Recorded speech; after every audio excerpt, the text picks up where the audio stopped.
राधे राधे, श्री हरिवंश आप सभी को स्वागत है आपका हमारे चैनल पर। तो एक सखी ने 2-3 बार रिक्वेस्ट करी थी कि प्लीज़ आप अष्टयाम सेवा पद्धति के बारे में कुछ बता दीजिए। तो मैंने उनसे यही कहा था कि जब हम अष्टयाम कर रहे होते हैं तो उसमें भाव थोड़े अलग होते हैं। तो मेरे लिए बहुत कठिन होगा उस समय पे कोई वीडियो शूट करना, क्योंकि जब हम प्रभु की सेवा में लगे हैं तो पूरे भाव के साथ लगे होते हैं। तो किसी भी सेवा का मैं अब वीडियो नहीं बनाती हूँ, पहले बनाती थी। लेकिन जैसे-जैसे गुरु का प्रभाव होता है, जैसे-जैसे गुरु आज्ञा में रहते हैं तो वैसे ही हमें करना होता है। तो गुरु आज्ञा के अकॉर्डिंग हमें किसी भी सेवा जब हम कर रहे होते हैं तो उसका वीडियो नहीं बनाना है। तो फ़िलहाल जो मैं आपको समझा सकती हूँ वो ये एक किताब आती है अष्टयाम सेवा पद्धति, जो केली कुंज ट्रस्ट से ही है। तो ये आप वहाँ से खरीद सकते हैं। वृंदावन में बहुत आसानी से अवेलेबल है, ऑनलाइन भी आपको अमेज़न या आई थिंक फ्लिपकार्ट पर भी होगी, बट अमेज़न पे तो है, मैंने देखी थी। वहाँ पे ये आसानी से अवेलेबल है, आप वहाँ से भी मंगा सकते हैं। आप वृंदावन से ला सकते हैं। केली कुंज के बाहर बहुत सारी ऐसी दुकानें हैं जहाँ पे ये आसानी से अवेलेबल है। सबसे सटीक जानकारी, सबसे एक्यूरेट जो अष्टयाम सेवा पद्धति है वो आपको इसी बुक में मिलेगी, अष्टयाम सेवा पद्धति। तो इसमें मैं आपको थोड़ा-सा आइडिया दे देती हूँ। पूरी बुक पढ़ाने लगूँगी तो बहुत समय लग जाएगा। तो यहाँ पर अष्टयाम सेवा में होता क्या-क्या है?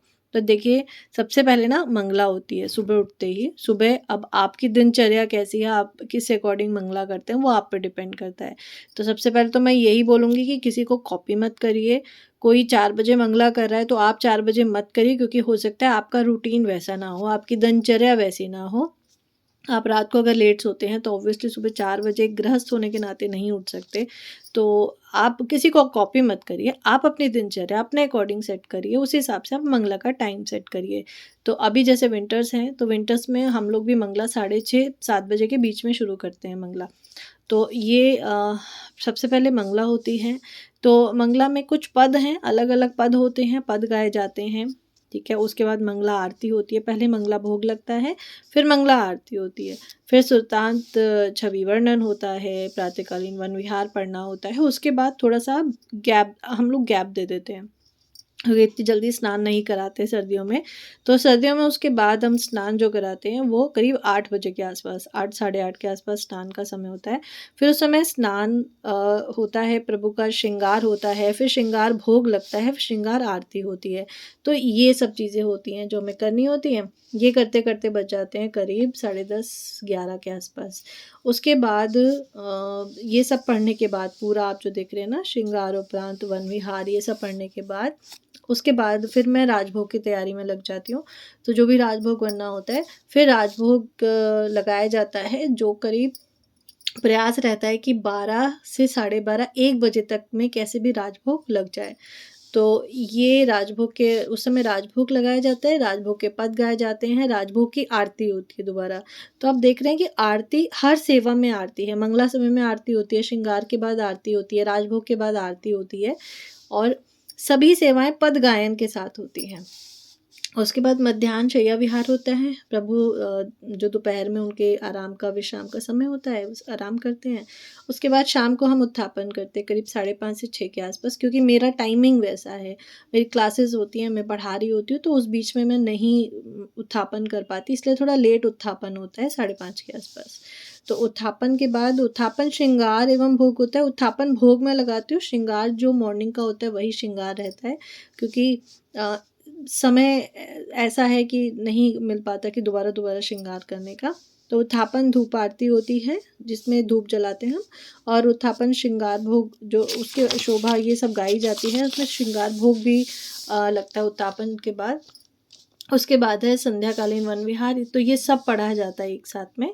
फिर संध्या भोग जो थोड़ी समय बाद, मतलब उसके बाद में संध्या भोग मैं लगाती हूँ, करीब आधे 1 घंटे में संध्या भोग लग जाता है, संध्या आरती होती है।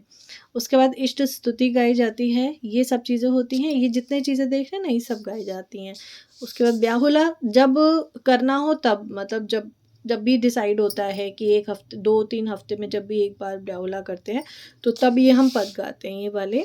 उसके बाद शयन होता है, उसके बाद जब शयन भोग लगाया जाता है, तो शयन भोग में ये पद होते हैं, उसके बाद शयन आरती होती है, शयन आरती के बाद दुग्धपान होता है। तो ये सब, ये जहाँ तक के पद देख रहे हैं, सब गाए जाते हैं। तो अब ये पुस्तक के मैं थोड़ा सा अंदर से आपको दिखा देती हूँ। तो ये जितनी है ना, आप ये समझ लीजिए सिर्फ ब्याहुला के अगर 2-3 पेजेस हटा दिए जाएं तो ये पूरी पूरी पुस्तक ये रोज़ पढ़ी जाती है। मतलब सेवा के अनुसार जितनी जितनी सेवा चलती रहती है वैसे वैसे ही ये पुस्तक पढ़ी जाती है। तो अगर आप कर सकते हैं, मतलब जो दीक्षित हैं वो तो डेफिनेटली करते होंगे, जो इस प्रणाली में है कि हमें दीक्षा लेनी है, अगर उस प्रणाली में अगर आप करना चाहते हैं तो ज़रूर करिए, भाव से करिए। मेन इम्पॉर्टेंट होता है भाव, आपके भाव होने चाहिए, भाव नहीं होंगे तो फिर कोई फ़ायदा नहीं है कुछ भी करने का, भाव से करिए। तो ऐसे मेन चीज़ है कि आप जो भी भोग पवा रहे हैं, अब कि देखिए जो लोग ऑफिस जाते हैं उनके लिए बहुत कठिन है अष्टयाम सेवा करना। तो आप जहाँ भी हैं, जहाँ भी ऑफिस में बैठे हैं, बस भोजन करने बैठे हैं, तो सबसे पहले प्रभु का स्मरण कर दीजिए, प्रभु को पवा दीजिए। आप जब ऑफिस से आ रहे हैं, रास्ते में हैं, तब प्रभु का स्मरण करिए, नाम जपते रहिए। अष्टयाम सेवा पद्धति धीरे धीरे शुरू करिए, थोड़े थोड़े से शुरू करिए, या तो मंगला से शुरू करिए या राजभोग से, कोई एक एक चीज़ आप धीरे धीरे ऐड करते जाइए। उसके बाद धीरे धीरे आपको आदत हो जाएगी, पूरी अष्टयाम आप आराम से कर लेंगे। बिल्कुल, हम भी पूरी दिनचर्या करते हैं, श्री जी की कृपा से पूरी दिनचर्या वैसे ही चलती है जैसे सबकी चलती है। बस अष्टयाम सेवा पद्धति ये श्री जी ही सामर्थ्य देती हैं कि ये कर पाते हैं, वरना पूरी दिनचर्या जो लोग ऑफिस जाते हैं उनके साथ में ये चीज़ें करना बहुत कठिन है। और बट श्री जी सामर्थ्य देती हैं, जिसके मन में इच्छा होती है वो कैसे ना कैसे करके कर ही लेते हैं। तो बस मैं इतना ही आपको इसमें समझा सकती हूँ, जितनी प्रभु कृपा से जो समझ है, जितनी छोटी सी समझ है, उस छोटी सी बुद्धि से बस इतना ही समझा सकती हूँ आपको। So hope you like this video. पसंद आए तो do like, share and subscribe. Radhe Radhe.